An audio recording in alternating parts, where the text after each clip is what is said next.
Bonjour à toutes et à tous, bienvenue à notre webconférence Prévention et Prévoyance par Aesio Mutuel. Alors, Sophie et moi allons aujourd'hui tenter de vous montrer comment la prévention et la prévoyance peuvent devenir de véritables leviers pour sécuriser vos équipes, optimiser votre politique RH et surtout valoriser votre entreprise. La session durera environ 45 minutes et sera ponctuée d'exemples concrets et d'actions faciles à déployer. Alors, avant de commencer, je vais vous expliquer le fonctionnement de cette salle. Sur votre droite, vous retrouverez un chat pour interagir et poser vos questions. Nous y répondrons avec plaisir tout au long de la présentation ou à la fin de celle-ci. En bas de la salle, vous allez retrouver trois boutons. Le premier qui permet de noter et commenter cette webconférence. C'est important pour nous parce que ça nous permet de pouvoir vous délivrer du contenu de plus en plus qualitatif. Le second est utile si vous souhaitez être recontacté par un conseiller pour tout projet lié à la protection sociale ou conseil adapté à votre profil.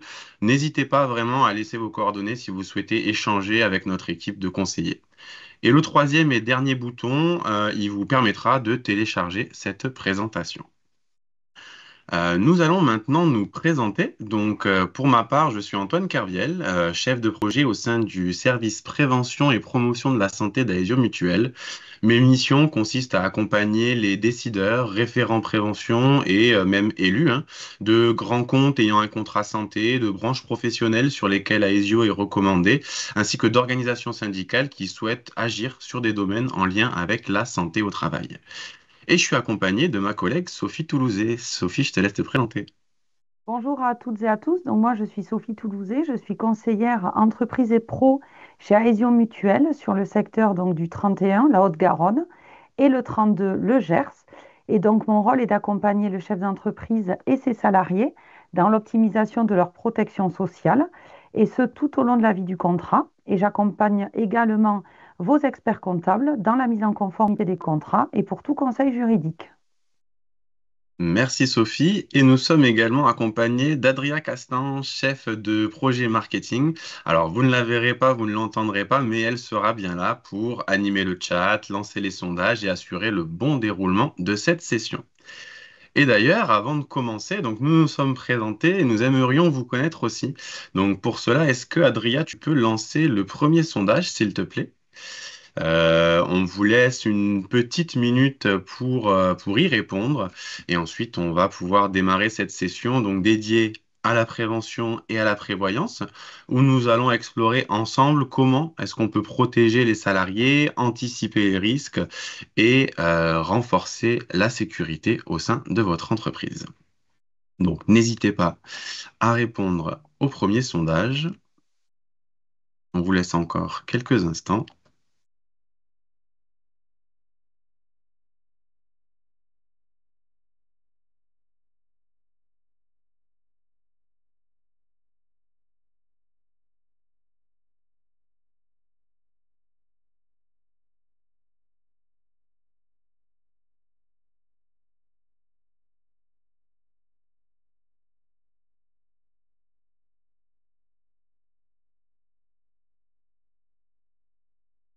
Alors, je vois que nous avons désormais les premiers résultats du sondage qui sont en train d'apparaître. Et effectivement, nous avons pas mal de responsables RH qui sont aujourd'hui connectés. Dirigeants d'entreprise également. Donc, bienvenue à vous sur ce webinaire et cette webconférence. On espère pouvoir vous apporter le plus de réponses possibles sur ces sujets-là. Allez, je vous propose de commencer en vous présentant très rapidement Aesio. Donc, nous sommes une mutuelle qui protégeons 2,3 millions de Français grâce à différentes solutions adaptées à tous les moments de la vie, que ce soit une couverture santé, prévoyance, épargne retraite ou même IARD, c'est-à-dire l'assurance de biens. Nous sommes la troisième mutuelle spécialisée en France en protection de personnes et, chose importante, nous avons une forte proximité puisque nous avons un maillage territorial très important au travers de notre réseau de 240 agences réparties partout sur le territoire national. Nous nous adressons à toutes les cibles, du particulier jusqu'à l'entreprise, en passant par les fonctionnaires, les courtiers, ainsi que les professionnels indépendants, au travers notamment d'offres personnalisées, d'assurance de personnes, d'assurance de dommages, de solutions d'épargne, ainsi que de solutions pour les professionnels indépendants. Sophie, je te laisse à présent la parole pour contextualiser et introduire notre webinaire du jour. Merci Antoine. Donc en effet, je vais vous donner quelques éléments de contexte sur l'absentéisme. Donc on peut voir sur cette slide que l'absentéisme au travail a atteint un taux record en 2024 avec près de 6%, ce qui veut dire que sur 100 jours de travail, un salarié est absent en moyenne 6 jours. Plus de 30% des salariés ont été en arrêt au moins une fois dans l'année et la durée moyenne de cet arrêt est presque de 40 jours. Donc, les principales causes des arrêts maladie, elles sont au nombre de quatre. Donc, les deux principales sont les maladies saisonnières et les maladies dues aux troubles musculo-squelettiques. Et on peut voir en effet que la cause principale de ces arrêts de travail, c'est des coûts importants qui sont subis par l'employeur. Donc, en 2023, les dépenses liées aux arrêts maladie s'élèvent à 10,2 milliards d'euros pour les quelques 21 millions de personnes assurées salariées du secteur privé contractuel de la fonction publique du régime général durant l'année. Donc, ces coûts importants, ils sont subis par l'employeur et notamment pour couvrir la perte de revenus et le recrutement d'une nouvelle personne pour remplacer la personne absente. Donc, on peut voir ici sur cette slide que plus l'arrêt de travail est long et plus le coût est important, puisqu'on peut voir qu'un arrêt de travail de plus de 150 jours implique un coût de plus de 35 000 euros pour l'entreprise. Donc, c'est des coûts qui sont vraiment très importants pour les employeurs. Et donc, on va voir à vous présenter avec Antoine comment faire pour tenter de les réduire. Donc, avant qu'Antoine nous présente le sommaire, je laisse Adrien lancer le second sondage. Pensez-vous qu'investir dans la prévention puisse réduire les coûts liés à la prévoyance? Donc, on vous laisse une petite minute pour répondre. Et ensuite, je laisserai la parole à Antoine pour vous présenter le sommaire. Merci Sophie. Donc pendant que vous répondez, je vais très rapidement vous présenter les différents points que l'on va aborder, hein. Donc concernant le déroulement de ce webinaire, nous allons commencer par aborder et contextualiser la prévoyance, puis la prévention. Par la suite, nous tenterons de montrer justement les liens et enjeux qu'il existe entre ces deux grandes thématiques. Puis nous terminerons par des cas concrets en vous présentant un dispositif qui a été mené au sein d'une entreprise ainsi que l'accompagnement qu'Aesio propose aux entreprises qui lui font confiance, que ce soit en prévoyance comme en prévention. Les résultats sont en train d'augmenter petit à petit, donc on va avancer un petit peu et on va revenir sur les résultats de ce sondage un petit peu plus tard. Hop, Sophie, je te laisse commencer peut-être à parler de prévoyance. Mm, Avec plaisir, Antoine. Donc, la prévoyance, qu'est-ce que c'est? Donc, la prévoyance, elle fait référence à la capacité d'anticiper l'avenir et de prendre des mesures pour se protéger et protéger ses proches en cas de coup dur. La prévoyance, elle couvre principalement le décès, l'incapacité de travail et l'invalidité. Pour plus d'un Français sur deux a déjà été confronté à un aléa lié à la prévoyance, mais on peut voir que malgré cela, il existe encore une vraie méconnaissance de la prévoyance collective, puisque pour plus de 64% des salariés considèrent les garanties de prévoyance comme une protection pour eux et leurs proches.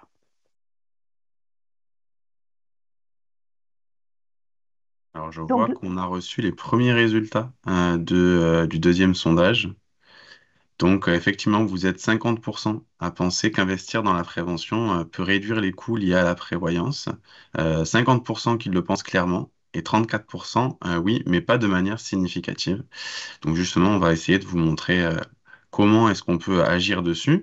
Et pour ceux qui, effectivement, n'ont pas forcément d'idées ou qui pensent que investir dans la prévention n'aura pas forcément d'impact sur la prévoyance, on espère que les différents exemples apportés pourront aussi apporter une réflexion sur le lien entre ces deux sujets.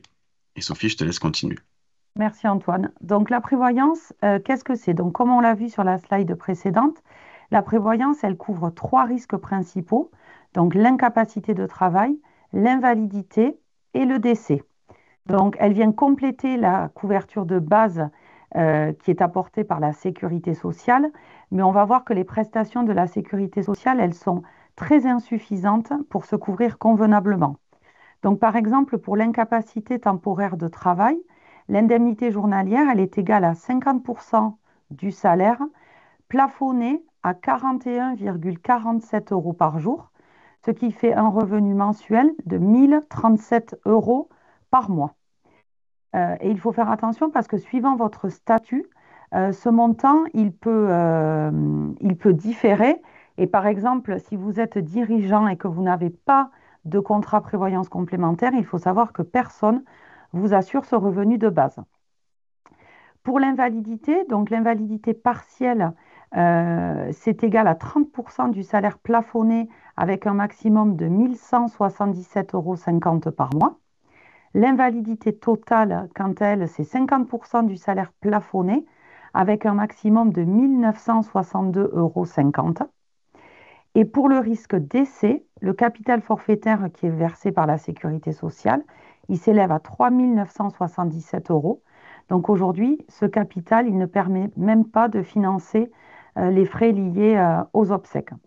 Donc la couverture d'un contrat prévoyance, elle est obligatoire dans certains cas. Elle est obligatoire pour les salariés cadres depuis 2017 et elle peut être rendue obligatoire par la convention collective ou un accord de branche. On le verra un petit peu plus tard. Et dans les autres cas, la couverture prévoyance, elle reste facultative. Donc n'hésitez pas à cliquer sur le petit lien en bas de cette slide qui vous renvoie à notre guide prévoyance. Vous pourrez y retrouver par exemple un simulateur de calcul d'indemnité journalière. Alors, je vois qu'on a une première question dans le chat, Sophie. Question de Michel qui nous dit, en tant que dirigeant TNS, est-ce que je dois vraiment m'assurer moi-même en prévoyance ou est-ce que c'est juste une option? Je te propose de répondre, du coup, Antoine. Donc, en effet, en tant que TNS, la prévoyance, ce n'est pas une obligation, puisqu'elle est obligatoire aujourd'hui que pour les cadres ou si une convention collective vous l'impose. Donc, elle n'est pas obligatoire, mais elle est fortement conseillée, puisque comme on a pu le voir, si aujourd'hui vous n'avez pas de prévoyance, vous perdez en moyenne 50% de votre salaire mensuel. Donc, elle est vivement conseillée, mais pas obligatoire. Merci, Sophie. Donc, on va voir maintenant les obligations donc liées à la prévoyance. Donc, comme je vous l'ai dit précédemment, il y a une obligation pour les cadres. Donc, les cadres, ils doivent cotiser au moins à 1,50% de la tranche A sur du régime prévoyance, dont 0,76% est dédié à la garantie décès. Et elle est obligatoire par contrat collectif mis en place par l'employeur. Donc la tranche A, en fait, c'est la partie du salaire qui est comprise entre 0 et 3 925 euros par mois. Ça, c'est l'équivalent de la tranche A. Pour les non-cadres, donc comme on l'a vu, il n'y a pas d'obligation générale. Ça dépend des conventions collectives. Donc, par exemple, dans la convention collective des bureaux d'études techniques, la prévoyance, elle est obligatoire, tout comme pour le BTP ou la convention collective des hôtels, cafés, restaurants. Et les garanties qui sont le plus fréquemment couvertes sont le décès, l'incapacité et l'invalidité. Et il y a des obligations aussi pour l'employeur, puisque c'est un contrat qui est éligible à la portabilité des droits. Donc, c'est le maintien jusqu'à 12 mois après le départ du salarié indemnisé par France Travail. L'employeur, il doit remettre à chaque salarié annuellement une notice d'information obligatoire. Il doit s'assurer du suivi et de la mise à jour du contrat, notamment s'il y a des évolutions liées à la convention collective. Et il doit aussi offrir aux salariés la loi de mensualisation. Donc, contrairement à la complémentaire santé qui, elle, est devenue obligatoire, La prévoyance complémentaire ne s'est pas généralisée chez les employeurs du secteur privé. Seuls les cadres bénéficient depuis 1947 d'une obligation de protection par l'employeur, principalement, donc comme on l'a vu, sur le risque décès. Donc Antoine, est-ce que tu peux maintenant nous présenter la prévention, s'il te plaît? Oui, merci Sophie. Donc, pour commencer, une contextualisation et une définition de la prévention afin que, eh bien, on puisse tous partir sur les mêmes bases. Donc, la prévention, elle se définit comme la mise en œuvre de mesures et d'actions qui vont permettre plusieurs choses. D'une part, éviter l'apparition ou l'aggravation ou éviter l'apparition, pardon, l'aggravation ou la répétition de problèmes qu'ils soient de santé, de sécurité ou d'un autre ordre. Donc il y a trois niveaux de prévention. On va pouvoir retrouver la prévention primaire, qui va avoir pour objectif d'éviter l'apparition d'un risque. On va avoir la prévention secondaire, qui tend à limiter les effets d'un risque lorsque celui-ci est déjà présent. Et la prévention tertiaire, ayant pour but d'éviter les récidives ou l'aggravation lorsqu'un problème est déjà survenu. En matière de santé au travail, la prévention elle fait partie des obligations de l'employeur, puisque conformément à l'article L 4121-1 du Code du travail, l'employeur doit prendre les mesures nécessaires pour assurer la sécurité et protéger la santé physique et mentale des travailleurs. Et donc pour cela, plusieurs actions peuvent être mises en œuvre et plusieurs axes peuvent être développés.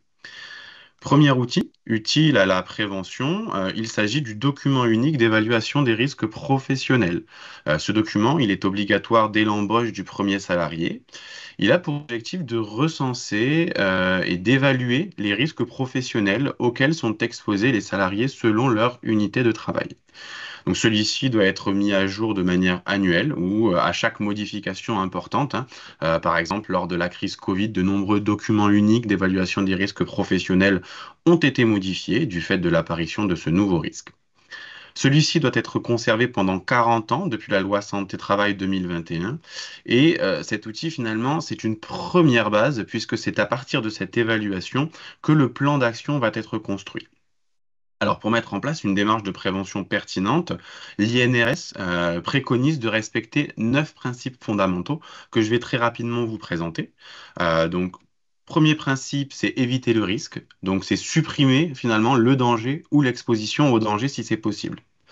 Deuxième principe, c'est évaluer le risque, donc c'est-à-dire identifier la nature des dangers n'ayant pu être supprimés et l'exposition des salariés à ces dangers.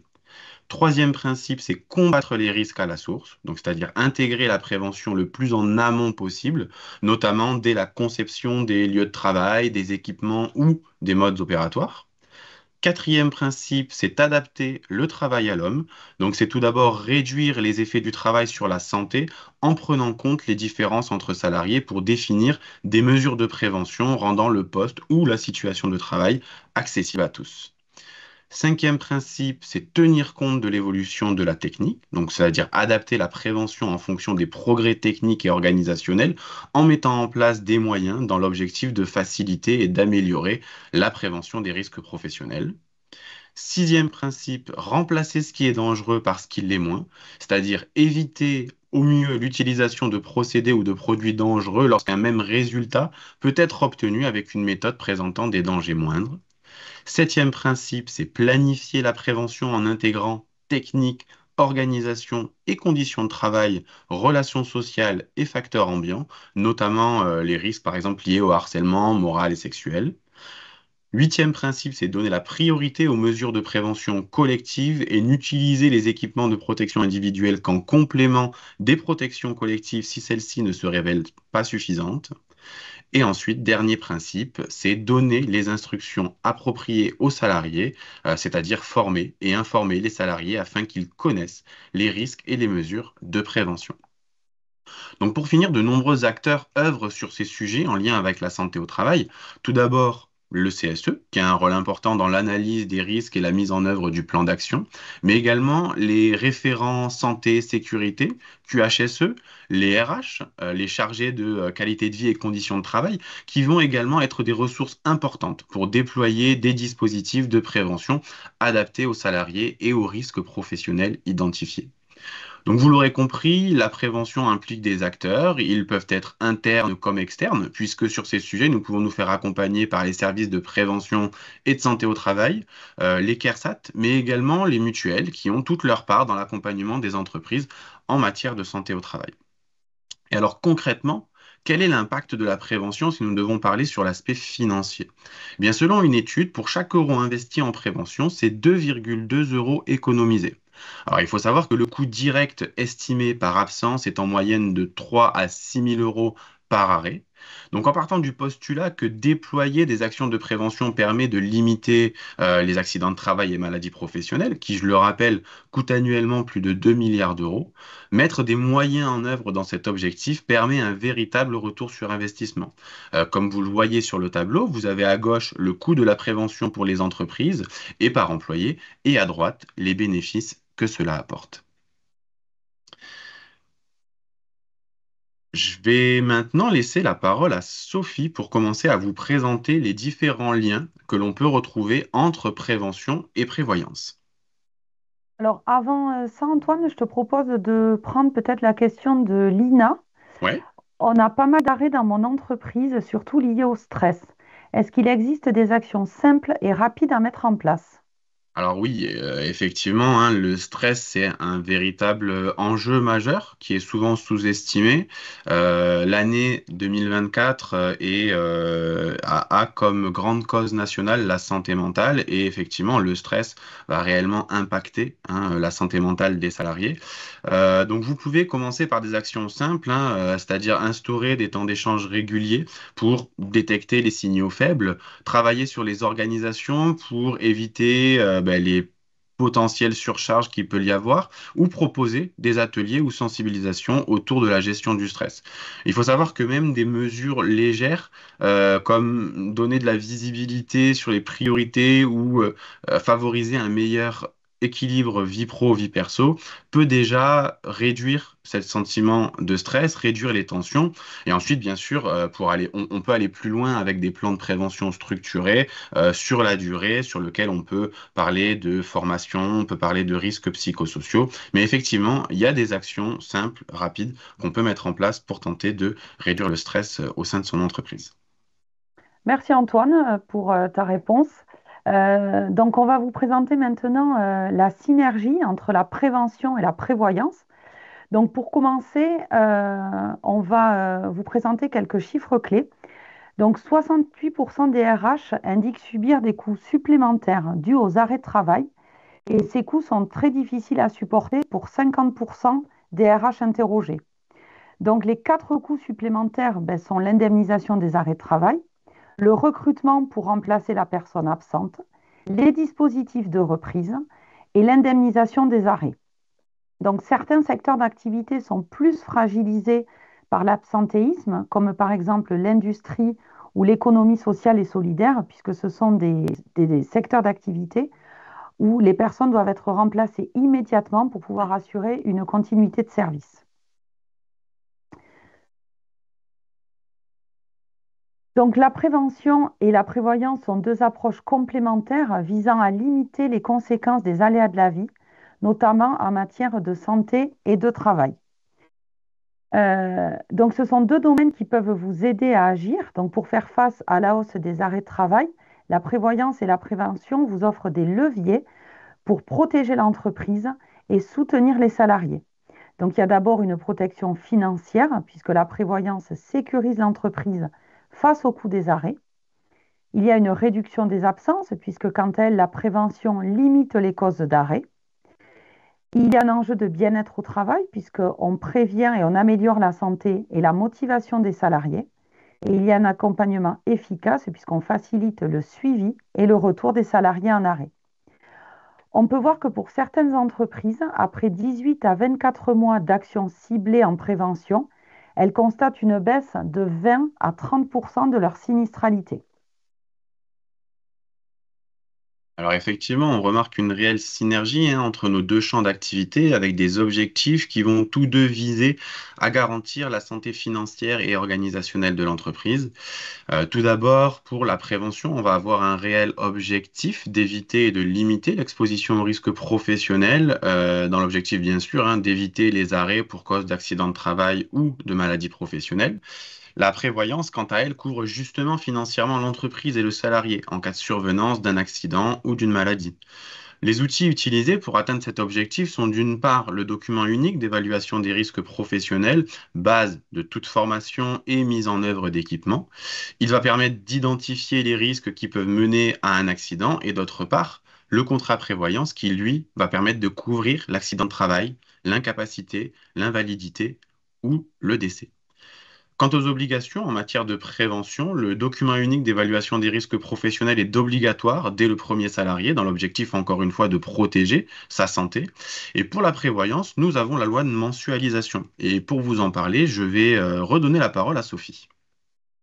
Merci Antoine. Donc, en effet, la loi dite de mensualisation, appelée plus communément dans les entreprises la loi de Mensu, elle impose aux employeurs de maintenir une partie de la rémunération d'un salarié qui est en arrêt de travail pour cause de maladie ou d'accident en complément des indemnités journalières versées par la sécurité sociale. Voilà à quoi correspond la loi de Mensu. Merci Sophie pour cette précision. Donc il y a de réels enjeux à déployer une démarche de prévention pertinente et un contrat de prévoyance qui va être ajusté, puisque associer une politique de prévention efficace et une couverture prévoyance adaptée, ça va permettre d'agir simultanément à la fois sur la réduction des arrêts de travail ainsi que sur la sécurisation des revenus des collaborateurs en cas d'aléa. En matière de prévention, on l'a suffisamment répété, mais l'objectif premier est bien de protéger les salariés pour réduire les accidents et les maladies professionnelles. Il y a bien évidemment un enjeu d'amélioration de productivité, de fidélisation, puisque les salariés vont se sentir engagés dans un projet entreprise, et bien évidemment une meilleure image pour l'employeur ainsi qu'un climat social plus serein. Pour ce qui est de la prévoyance, eh bien, cela permet un maintien de revenus, on l'a dit, en cas d'aléa, une sécurité financière renforcée pour le salarié et sa famille, une attractivité supplémentaire pour l'employeur, une conformité au regard de ses obligations sociales, ainsi qu'une maîtrise des coûts liés aux arrêts de longue durée. Le contrat de prévoyance peut également être un réel outil de gestion RH qui va permettre d'anticiper des absences et d'identifier des points de vigilance. On a une question de Sophie dans le chat, qui je pense, Sophie, à laquelle tu pourras peut-être répondre. J'ai 3 salariés, combien ça coûte de les couvrir en prévoyance? Alors, le coût d'un régime de prévoyance, il faut savoir qu'il dépend de plusieurs critères, donc bien sûr le niveau de garantie choisi, l'âge moyen de l'entreprise à couvrir et le statut des salariés. Donc, à titre indicatif, pour un contrat standard, le montant se situe généralement autour d'une dizaine d'euros par mois et par salarié. Donc, pour une entreprise comme la vôtre, Sophie, de 3 salariés, euh, voilà, il faut compter à peu près une trentaine d'euros par mois pour l'ensemble de l'entreprise. Mais n'hésitez pas à cliquer sur le petit bouton pour être recontacté et on vous apportera une démarche personnalisée en ce sens. Merci beaucoup, Sophie. Donc, effectivement, après avoir vu ces différents enjeux, on voit qu'il y a là un réel lien et une vraie synergie entre nos deux champs d'activité, prévention et prévoyance. Mis bout à bout, les grands objectifs peuvent former une boucle vertueuse, puisqu'à partir de l'évaluation des risques professionnels, nous allons pouvoir déployer des actions de prévention qui elles-mêmes vont faire baisser le coût des arrêts. Cette diminution entraîne une analyse des différentes données du contrat de prévoyance, ce qui peut permettre de réajuster le document unique d'évaluation des risques professionnels. Ce cercle vertueux, il favorise donc une meilleure santé au travail, tout en renforçant la solidarité et l'efficacité des mécanismes de protection sociale. Merci Antoine pour cette présentation de la complémentarité entre la prévoyance et la prévention.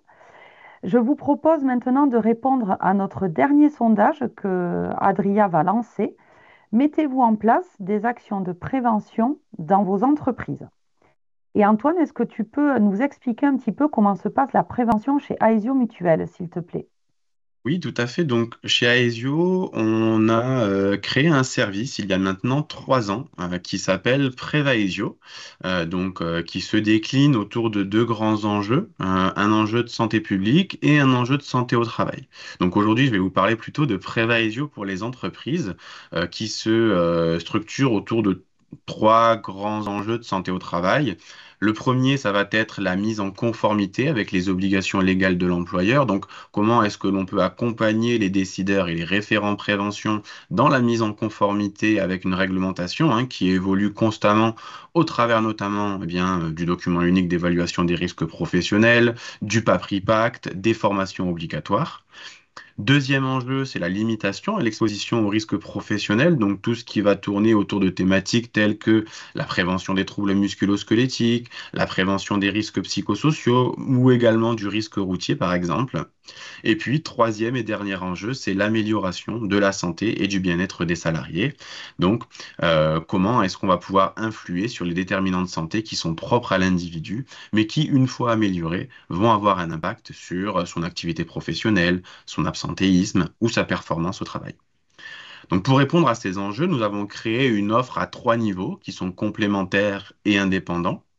Le premier niveau de notre offre est un niveau en inclusion dans tous les contrats santé et prévoyance. Il permet aux référents prévention des entreprises adhérentes d'Aesio Mutuel. Donc référent prévention, ça peut être des profils très différents. On peut avoir autant des décideurs d'entreprise comme des RH, comme des personnes qui ont vraiment des missions adaptées et spécifiques sur l'évaluation des risques et la mise en place d'actions de prévention. En tout cas, ce premier niveau permet aux référents prévention des entreprises adhérentes d'Aesio Mutuel d'accéder à un espace digital sur lequel elles peuvent retrouver différentes ressources pour dynamiser leur démarche de santé au travail. Cet espace en ligne donne accès à une programmation de webinaires dédiés, permet d'accéder à des articles d'actualité en lien avec la santé au travail, ainsi qu'à une veille réglementaire décryptée et des outils pour renforcer sa politique de prévention en santé au travail. Ces outils prennent la forme de kits d'information qui sont composés à la fois de contenus téléchargeables, donc vidéos, fiches pratiques, infographies, mais également d'outils utilisables et pratiques pour bien identifier différentes problématiques autour, par exemple, des addictions, autour des risques psychosociaux, au travers d'autodiagnostics, etc.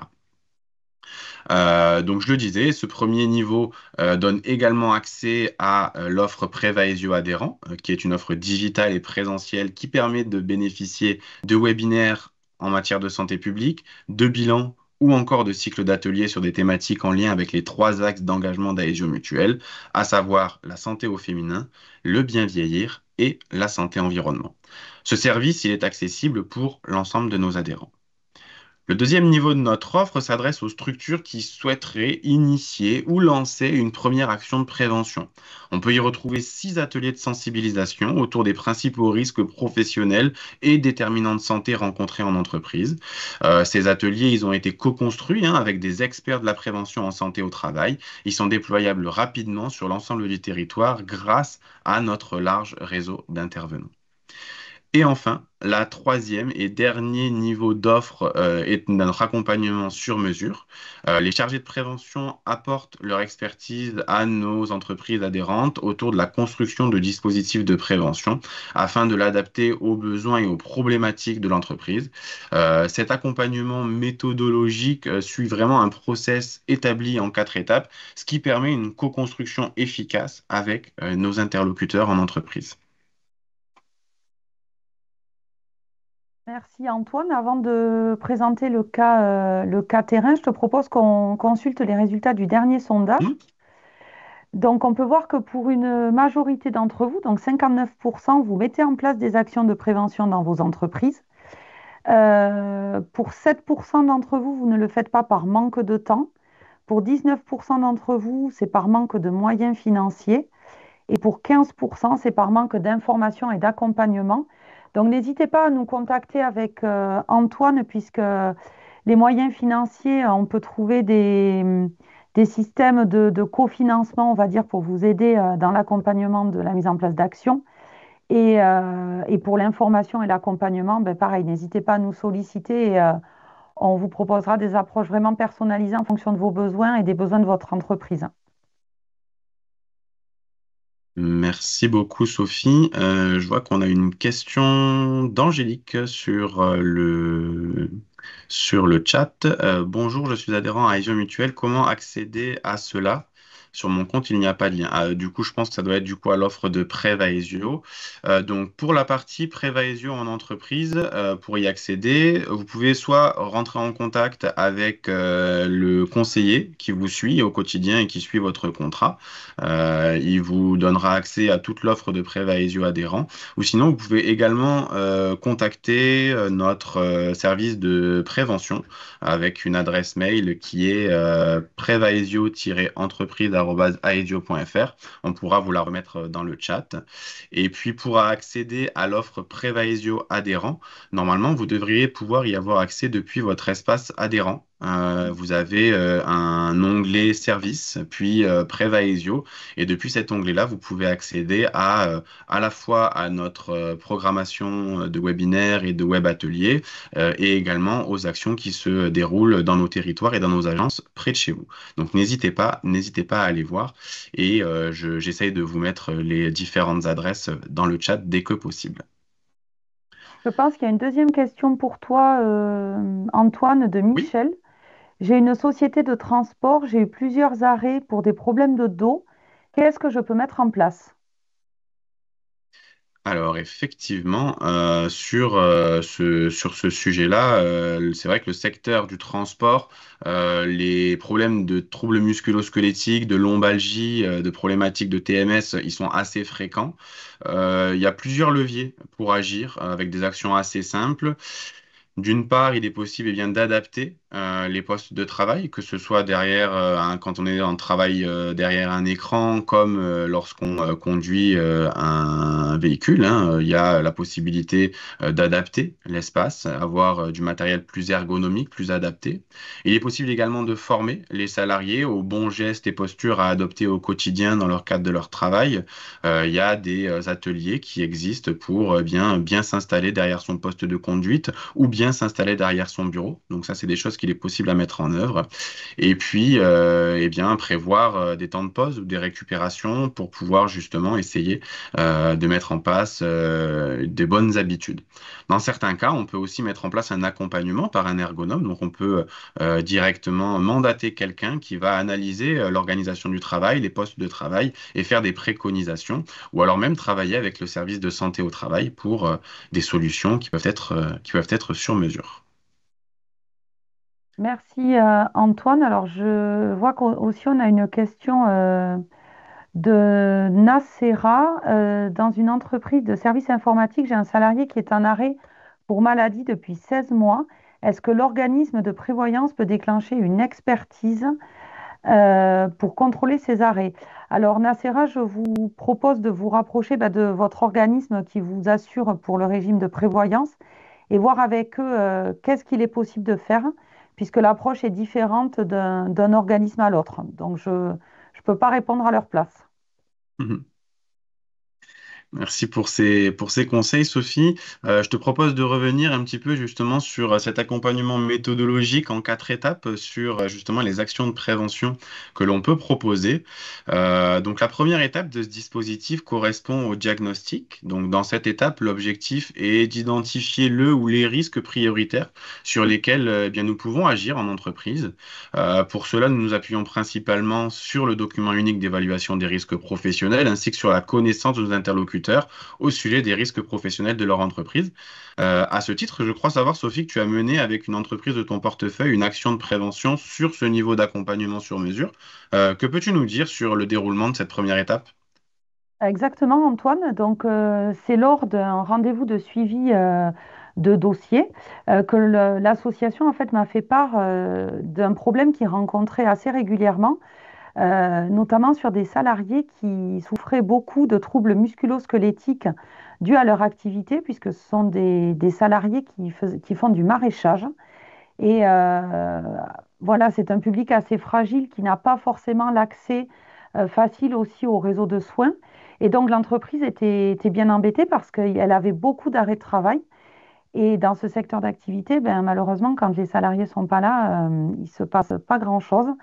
Donc voilà, le diagnostic, c'était comment faire pour limiter ces arrêts de travail au sein de l'entreprise. Super, merci beaucoup Sophie. Donc la deuxième étape, une fois qu'on a établi ce diagnostic, ça va être de construire le plan de prévention. Le but recherché est vraiment de structurer la partie organisationnelle en amont du déploiement. Donc pour ça, nous allons rédiger une fiche projet afin de rendre compte des différents objectifs du dispositif qui sera déployé, rechercher l'intervenant le plus adapté au sujet ainsi qu'à la structure et apporter des éléments de communication. Sophie, comment s'est déroulée cette étape dans le cadre de ton projet? Donc, suite au diagnostic qui avait été établi, on est allé à la rencontre donc, de la direction de l'association avec le chargé de prévention de mon secteur. Donc, enfin, ils ont fait le choix de mettre en place un atelier donc, sur les troubles musculo-squelettiques avec l'intervention d'un kiné. Donc, on a décidé lors de cet entretien du format de l'action. Donc, c'est une action qui s'est déroulée sur une journée. Donc la matinée, il y avait plutôt une approche théorique des muscles, du corps humain en général, et l'après-midi, une action plus pratique avec la mise en pratique des conseils du matin sur leur poste de travail. Ok, donc effectivement, on en arrive donc à la troisième étape, qui est le jour du déploiement. Donc, comme l'a précisé Sophie, avec soit des actions en présentiel, comme des actions en digital d'ailleurs, et nos équipes, qu'elles soient prévention comme commerciale, assurent la coordination, mais aussi une présence lors du le jour J. Donc, effectivement, c'était toi qui étais présente, Sophie, le jour de l'action dans l'entreprise. Oui, exactement, j'étais présente donc avec le kiné et le chargé de prévention. Donc pour organiser un petit peu tout ça, on a fait une partie présentation d'Aesio Mutuel et des services qui sont inclus dans leur contrat, puisqu'aujourd'hui c'est un gros point positif chez Aesio Mutuel, l'approche servicielle. Et ensuite, voilà, le kiné a pris la partie théorique du matin et l'après-midi, on a été tous sur la partie mise en pratique, puisque à tous nos niveaux, on a appris pas mal de choses sur les troubles musculo-squelettiques. Super. Et donc, quatrième et dernière étape, qui est une des plus importantes, car elle correspond à l'évaluation de l'action, tant au niveau qualitatif que quantitatif. Nous avons créé chez Aesio un questionnaire qui nous permet d'établir un bilan et surtout de restituer les éléments à l'entreprise. Nous nous appuyons sur les éléments que l'on retrouve dans ce bilan pour pérenniser la démarche et identifier de nouveaux risques si on a des résultats probants. L'objectif en tant qu'expert de la prévention, c'est vraiment d'être un véritable partenaire de nos entreprises adhérentes tout au long de la vie du contrat. Comment ça s'est passé, Sophie, toi, ces retours? Est-ce que tu as pu avoir des retours, que ce soit au travers de l'évaluation d'ailleurs, comme de tes échanges avec l'interlocuteur de l'entreprise? Exactement. Donc, chaque salarié a complété le questionnaire de satisfaction. Donc, c'est un questionnaire qui est très bien fait puisque, bon, il y a la partie évaluation, mais il y a aussi la partie euh, quoi mettre en place pour aller un petit peu plus loin après, suite à l'action de prévention. Donc, les retours, ils ont été hyper positifs pour déjà l'ensemble des salariés qui s'est senti vraiment accompagné au-delà de son travail, en fait, dans le bien-être au quotidien. Et après, lors de mes échanges avec l'entreprise, elle a pu se rendre compte, l'entreprise, que les arrêts de travail avaient diminué très fortement et que les salariés se tenaient vraiment aux petits tips qu'avait donné le kiné, notamment le matin sur la partie un petit peu échauffement avant de prendre son poste de travail. Et du coup, voilà, les résultats ont été super positifs et tout le monde a été vraiment très satisfait. Et il y a une prochaine action de prévention qui est prévue avec cette entreprise prochainement. Eh bien, merci beaucoup pour ce partage très enrichissant. Donc vraiment, cette démarche en quatre étapes, vous l'aurez compris, permet vraiment d'adapter le projet à l'entreprise, que ce soit en termes de thématique comme en termes de contraintes. Donc ça nous permet vraiment de co-construire ensemble nos dispositifs de prévention. Et Sophie, je te laisse la parole pour parler de l'accompagnement d'Aesio. Exactement. Donc, Aesio Mutuel, donc comme on vous l'a présenté avec Antoine, vous accompagne tout au long de la vie du contrat. Donc, notamment, on vous propose un accompagnement juridique pour vous aider dans dans la rédaction de vos actes fondateurs, comme par exemple la décision unilatérale de l'employeur et la mise en conformité de vos contrats. Donc, n'hésitez pas à cliquer sur le petit lien en violet sur la slide. Ça vous amène vers une notice d'aide pour la rédaction de vos DUE. Et si vous avez besoin d'un accompagnement plus personnalisé, n'hésitez pas à revenir vers Antoine ou moi et on se fera un plaisir de vous accompagner. Et en matière de prévention, donc j'en ai beaucoup parlé aujourd'hui du document unique d'évaluation des risques professionnels. Je vous ai dit que c'était une obligation, mais peut-être certains d'entre vous souhaitent être accompagnés ou en tout cas avoir des conseils ou une aide pour pouvoir le structurer. Et l'INRS met à disposition un outil libre d'utilisation pour rédiger et structurer son document unique. Cet outil s'appelle OIRA. Il se segmente en fonction du secteur d'activité de l'entreprise pour proposer des pistes et des risques adaptés. Donc n'hésitez pas à cliquer sur le lien pour vous rendre sur le site de l'outil si jamais vous souhaitez en savoir plus.